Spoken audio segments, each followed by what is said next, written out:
Good morning mga kapatang helmet. So ito nga mga kabatang helmet, yung speech po ni Mayor Leni Robredo kahapon, September 1. Dahil nga po, guest siya, kinuha siyang keynote speaker sa isang event. So ito, panoorin po natin.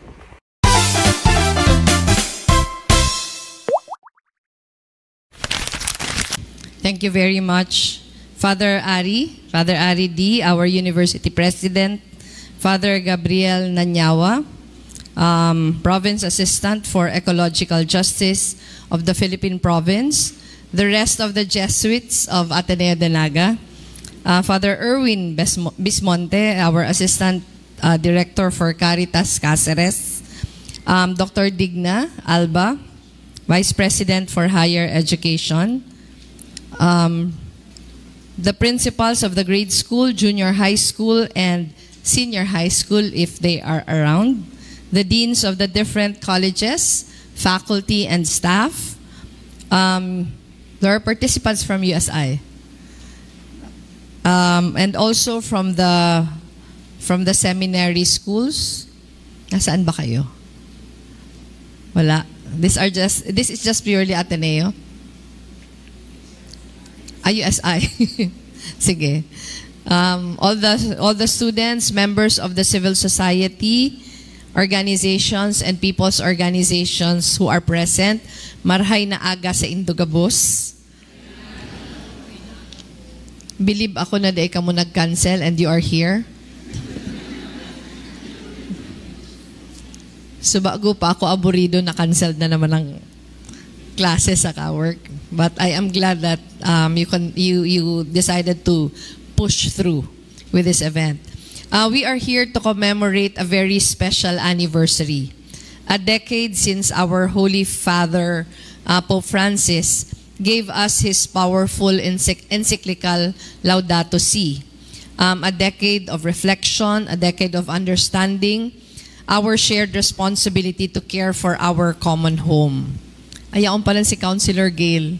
Nahiling ko sa likod. Councilor Gail Abonal Gomez. And with the Jubilee year upon us, this is a moment for us to look at our city, Naga City, and see what we have done, what we are doing, and what we can do together. Nasa ina si Official Seal ta. Yan. Hilingon tapuan sa tuyang official seal. If you look at our official seal, this is the official seal of Naga City, the prominent images of Mount Isarog, the Bicol River, and a majestic Nara tree come together to symbolize our identity. When we reflect on our city's river, igo po kitang tulo na rivers in the city, Naga River, Yabu River, and Inarihan River. Tama ba? Nasusupog ako magtaram na yaon si Jan, ta si Jan ang may aram kang gabus. Nag-uula siya sa Bicol River. But if you look at our three rivers in Naga, you will realize that these rivers are actually the lifeblood of our community. And just as we nurture our families and protect our children, we must also cherish our rivers, our forests, and syempre our air. They are integral parts of our family and our home, deserving of the same love and care we offer to those closest to us. So next slide, please. So where are we now? Where are we in Naga? Let us be honest. The challenges are huge and we face a lot of limitations. But the good news is, the challenges, no matter how big, are not insurmountable. We are not starting from scratch. As soon as I assumed office in the afternoon of June 30, so 2 months in office na ako, we were full steam ahead as far as environmental protection is concerned. We have already started our journey and we have made some progress. We are here to celebrate those first steps while acknowledging that the road ahead is still long. Protecting our environment is not the task of one office or one person alone. It requires bayanihan spirit and bayanihan effort a shared responsibility of every Nagueño. Next slide, please. Let us start with our water quality situation. Our Naga River and its tributaries have been classified by the DENR as Class C, meaning it already poses danger to our health and skin contact is no longer encouraged. But in our uplands, especially the Yabu and Inarihan rivers in Panikwason, these two rivers are still classified as Class B, which makes the water still suitable for bathing and swimming. The Naga River, which is our major waterway, received failing marks in many parameters, including oil and grease, fecal coliform, and phosphates. The good news is that DENR has already designated our river system as a water quality management area, or WACMA. And the city government already crafted a 10-year WACMA action plan to clean our waters. Since I started office, we have been regularly cleaning our creeks and declogging our drainage.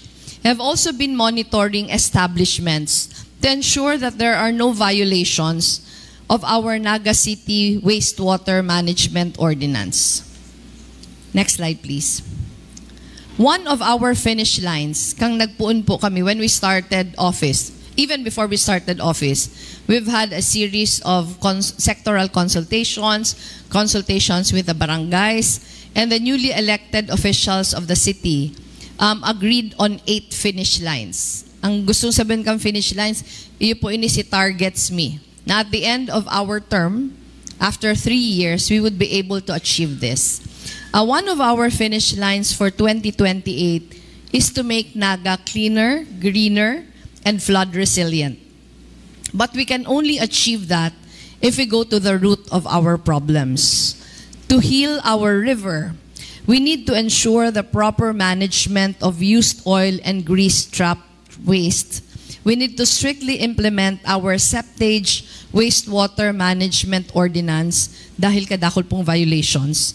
And we will work towards installing water filtration systems along the Naga River banks to control contamination. Just to give you an idea, mayo po kita ni saro ning water filtration, including wastewater from the Naga City Public Market.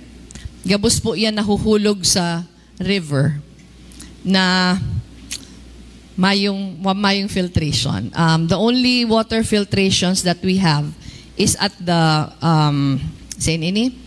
sanitary landfill na naraot pa saka sa abattoir.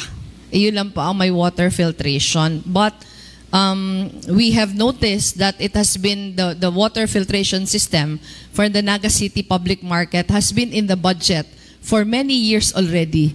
Pero si binabudget piglilipat sa ibang gagastusan.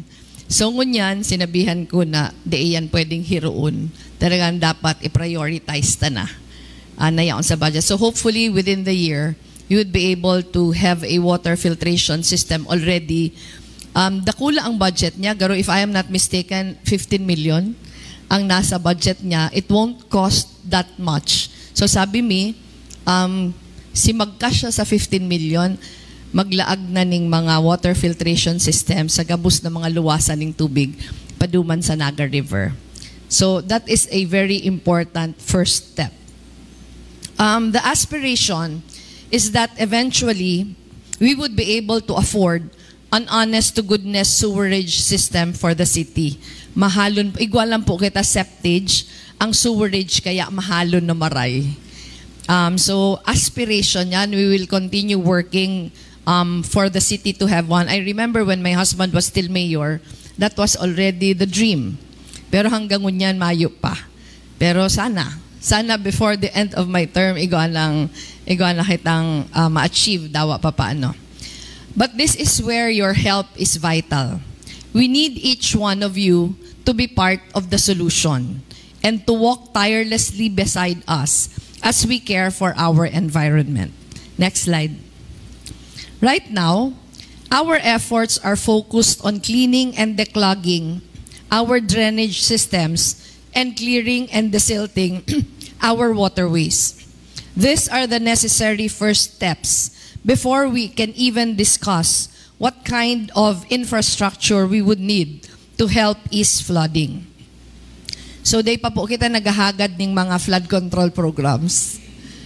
Gusto tango na, we want to clean our drainage systems first, and we want to desilt our rivers and creeks. Baka kaya man sa paglinig. Baka kaya man sa paglinig. The primary purpose of our declogging operations is to clear our drainage system of grease, garbage, and other debris that obstruct water flow. We have already completed significant projects in this area. For 2 months now, puun po kang ako nagtukaw in last June 30, our Solid Waste Management and Management Office has been declogging problematic drainages in many areas of Naga City. Nara and Arana Streets in Santa Cruz, dyan po sa likod nindo. Julian Militon Elementary School na perming baha. Upville in Barangay San Felipe. And currently ongoing is at Sabang Elementary School. So iyo pa sana ni. In 2 months, iyo pa sana sinadedeclog tang drainages. In these locations alone, we already collected a substantial volume of silt. Halos 200 tons already. Our team, together with DPWH, has already cleared Sagop Creek. Ang Sagop Creek po is a 10-kilometer creek that starts sa Palestina, Pili, tapos nag-end siya sa Bicol River, sa may likod po kang Win-Win. We have started with DPWH. Kaya tano po with DPWH dahil we borrowed their amphibious excavator because we don't have one in the city. In fairness po sa DPWH region, garo almost 2 months na dindigdi sa indang amphibious excavator, pati ang sa indang mga tao to help us. Pag nahiling po nindo sa aram na aram yan ni John, pag nahiling po nindo ang Sagop Creek, garo siya halas na. Garo, grabe ang meandering. Kaya nadidipisilan si paglinig. Mas masakit po ang water flow pag meandering. In fact, di ko garo ni na istorya sa imo, John. In fact, some of the engineers nagsasuggest, ano daw itanos ta na sana iniyo? Pero sabi mi, because water reclaims itself. Diba? Dawa itanos mo yan, mabalik yan duman sa dati. So, ito pong na-clear na, Sagop Creek duman, saka Katmon Creek. Ang Katmon Creek po, parallel siya sa Magsaysay Avenue. Siya itong nasa likod. If you are familiar with Liton Hotel yata, Liton Hotel, South Star Drug, nasa likod kayan, Katmon Street yan. Sa likod kang Katmon Street, igwang Katmon Creek. Ang problema ta dyan, kadakol obstructions. But, our team, again together with DPWH, has already started clearing both Sagop Creek and Katmon Creek. Inilang pong duwang creeks na ni, the volume, pero si volume na nakuaninda, kundi ako napapasala, 153 tons of silt. So, araw kayan kagrabe ang ati.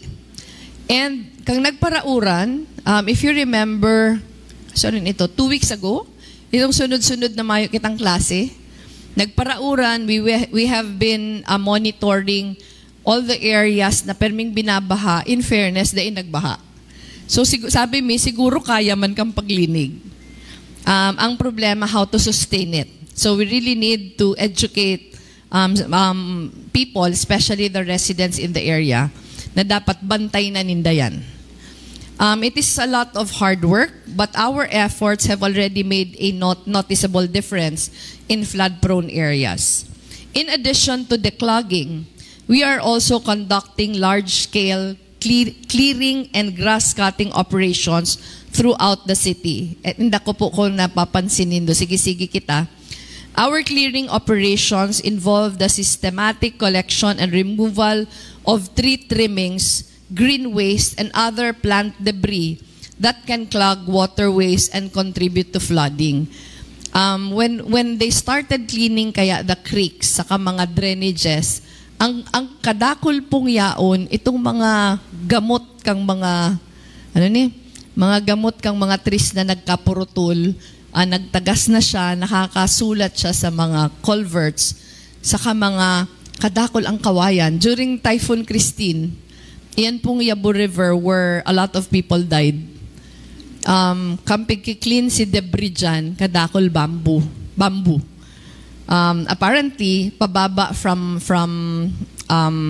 Mount Isarog, kadakol si bamboo na mga tanom sa banks kang river, madali pala siyang maatong.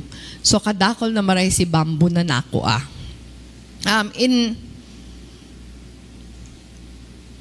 Ayan.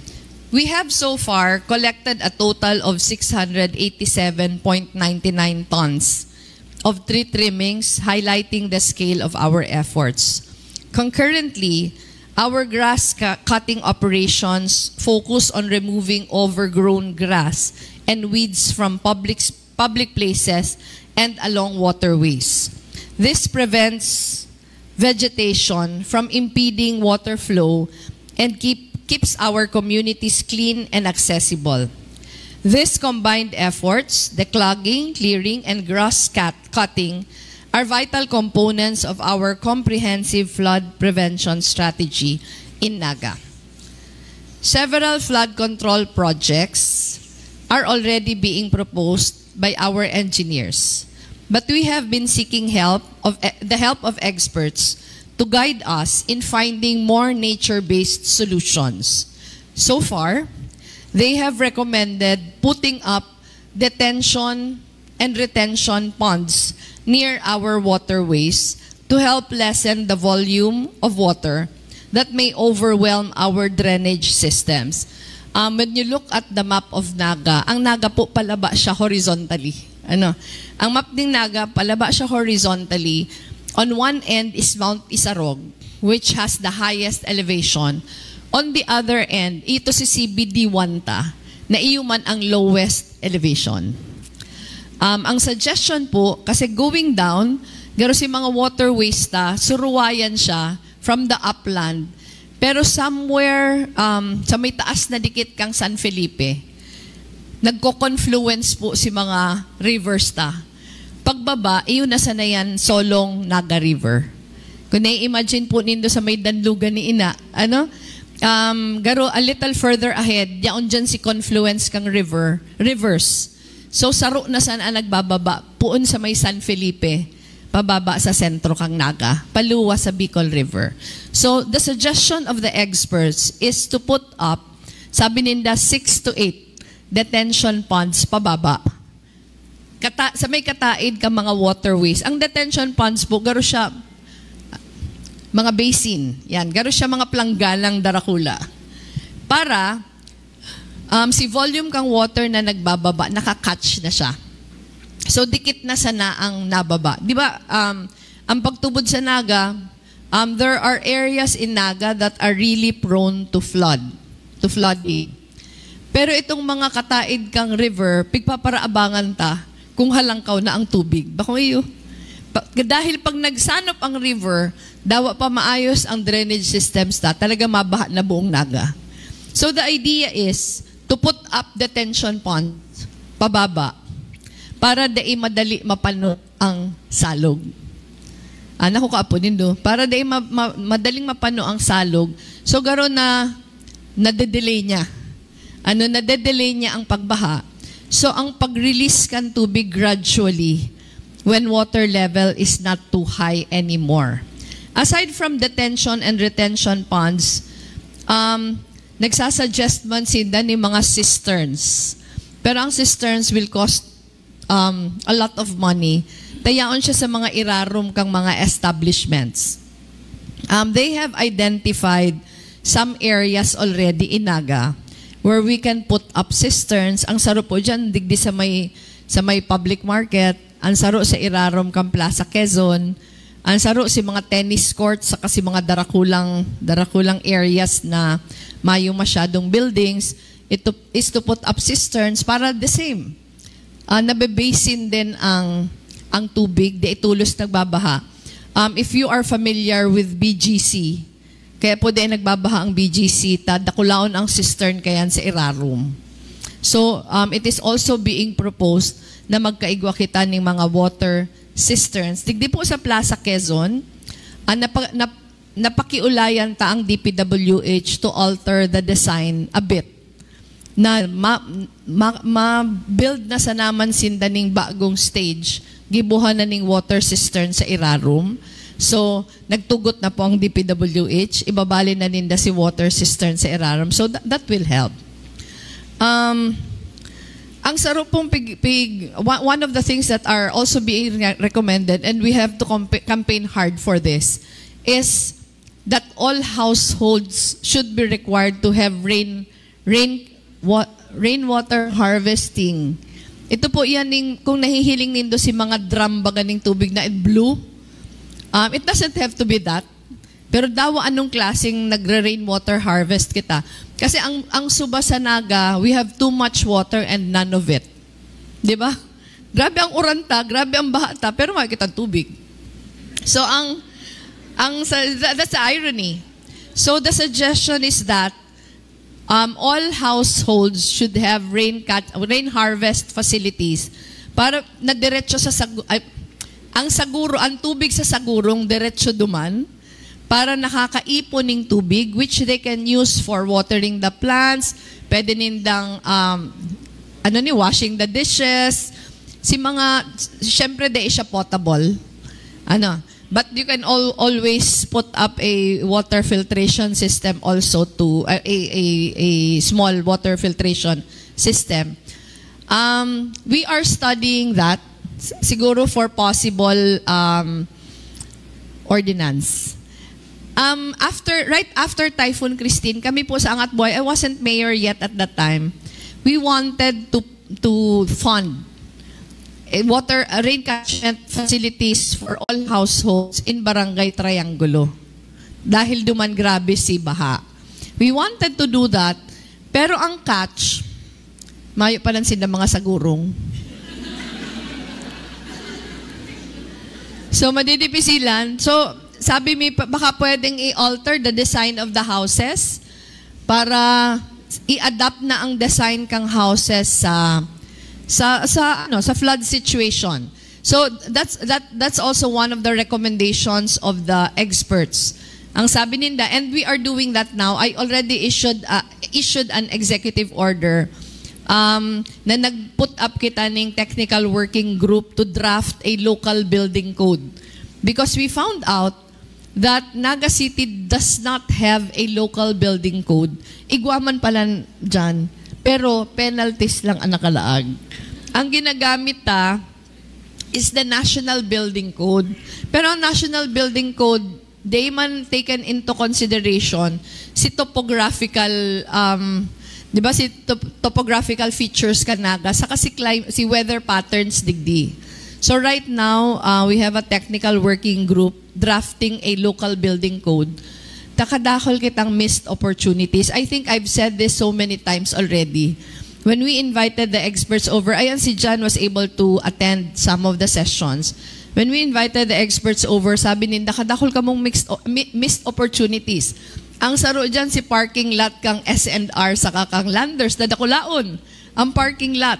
Pero because we did not have a local building code, we were not able to require them to use porous materials sa saindang parking lot. So, semento. Pag semento ang binabagsakan kang uran, what happens? Maduman siya sa drainage. Maduman siya sa drainage dahil di siya na-absorb kang tubig. And it will always overwhelm our drainage systems. Dawa pa, igwa kitang drainage system, pero pagkadakol ang tubig. So that's what's happening in Naga. That's the reason why we have too much water and none of it.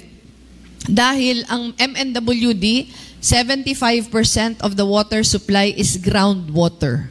75% is groundwater. Sala po itong konsepta na hali sa isarog ang tubig ta. Only 25% of MNWD's water is from Mount Isarog. 75% is from groundwater. Ano po ang groundwater? Si tubig sa irarom kang daga. So pagkadakol na ang construction, na data na ang tabayanan, mayo ng masisipsip na tubig. So right now, MNWD is in the process of shifting the source of water supply from groundwater to surface water. Ang surface water po yun na ni itatap na si mga spring na yaon sa taas. So if we had a local building code, we would have been able to arrest some of these construction nightmares that's causing our floods.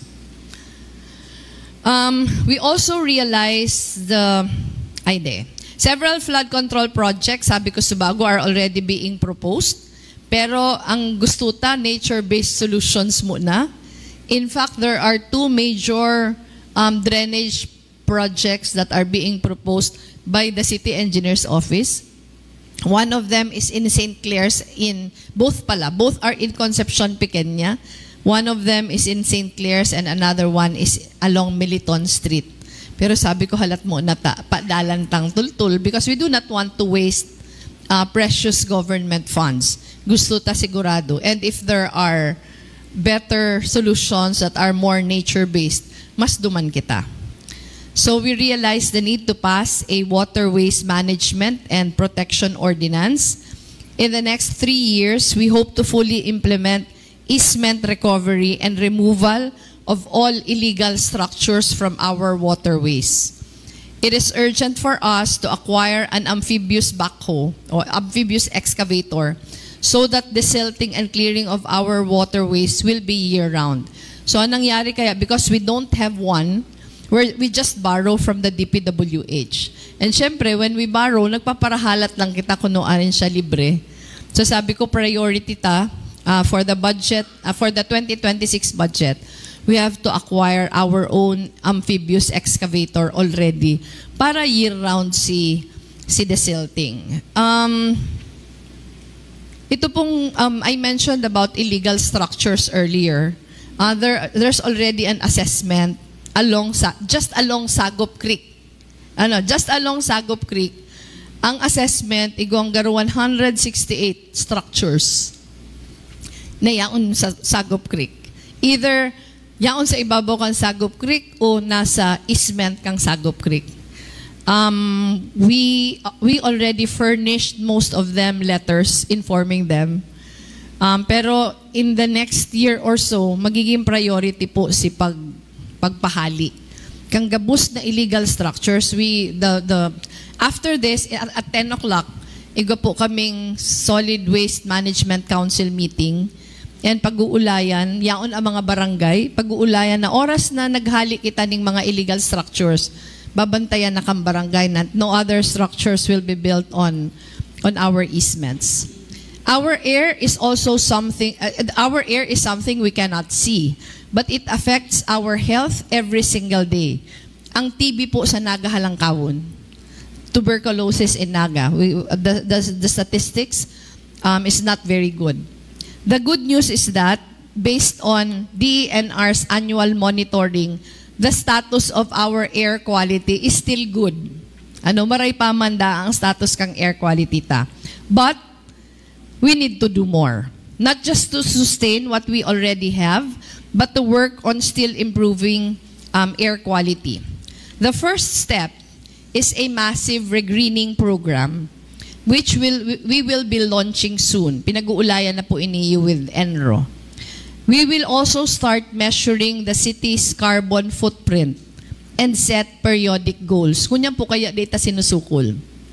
Pero pinag-ulayan minana, we will start measuring and that we will set goals para permikitang paduman sa improvement. We will incentivize all our public transportation to already shift to e-vehicles. Ngunyan po pinag-uulayan na yan.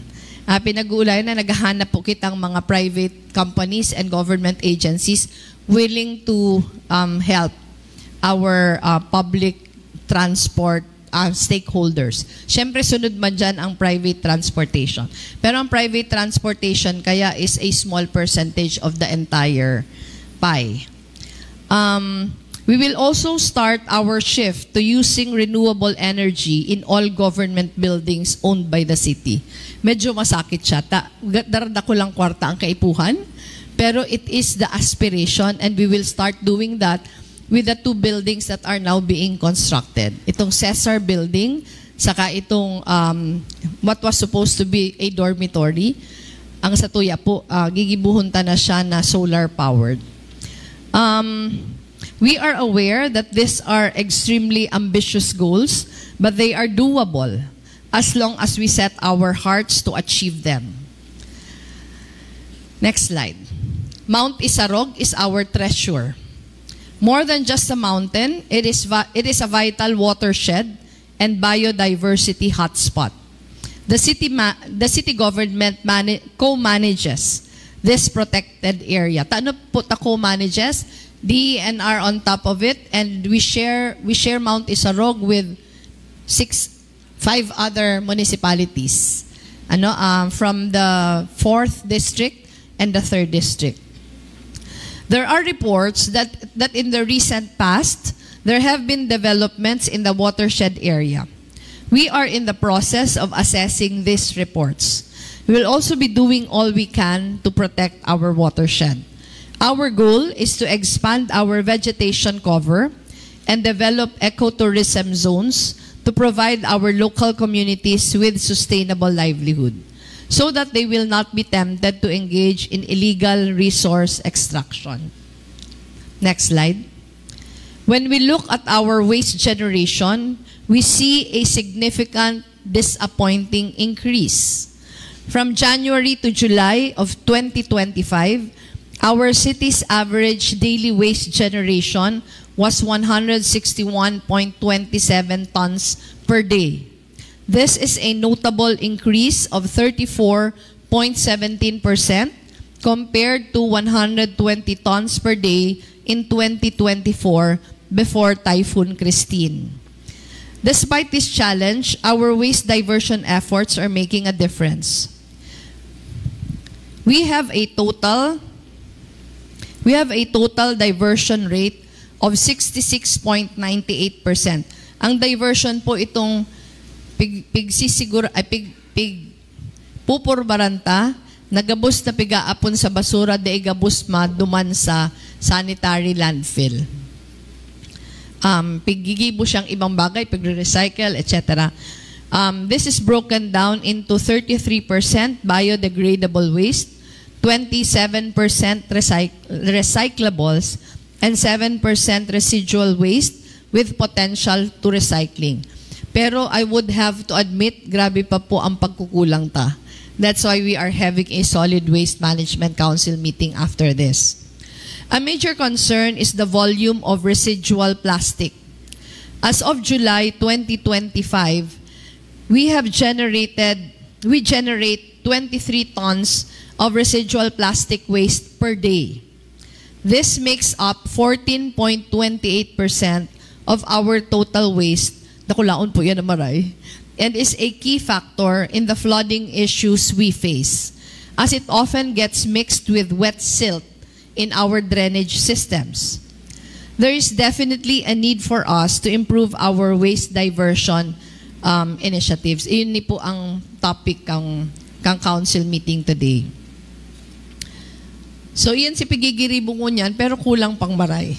Iyan si Pigigiribo, pero kulang pang maray. So we need to do a better job. Pero next slide. Ano po si Waste Forward? Ay, gano'n ko na. Ay, sige. Isisingit ko na lang. Waste Forward, number 1, improve our garbage collection system. Paano ta po i-improve? Kaya po halta pang ma-rationalize ang schedule of garbage collection. Kadakol pa po kitang problema sa schedule. Tano po ta kadakol kitang problema, kulang pa kitang maray sa gamit. We need to, for 5 years, Day kaya nagbakal ng garbage truck. So ngunyan po naghahabol kita sa ideal number. So we hope to be able to have our ideal fleet of garbage trucks and compactor trucks in the next year or so. Kaya kung igo pong mga lugar digdi na dati ngaya, aro ka ni si frequency kang pagkuang, ngunyan na, ang rason po, day kaya kita nagpara-upgrade. So si mga luma tang trucks, data na nagagamit. Ang assessment, the assessment before was, it is better to buy new trucks than content ourselves with the old ones. Tapag garbage po kayo ang pigsasakay, grabe ang maintenance cost. So gigibuhon ta po yan. Ang panduwa, the passage of a Magna Carta for environmental workers, hababaon po ang sweldo kan sa tuyang mga basurero. Bako lang pong hababaon ng sweldo, dahil sinda pwedeng mag-claim ng overtime. Dahil kadaklan sa inda mga job order employees, makahirakon po sinda, lalo na kan Typhoon Christine. So we have been soliciting from private donors para lang at least may kakanon sinda. Pero kaipuhan po mag-pass ng Magna Carta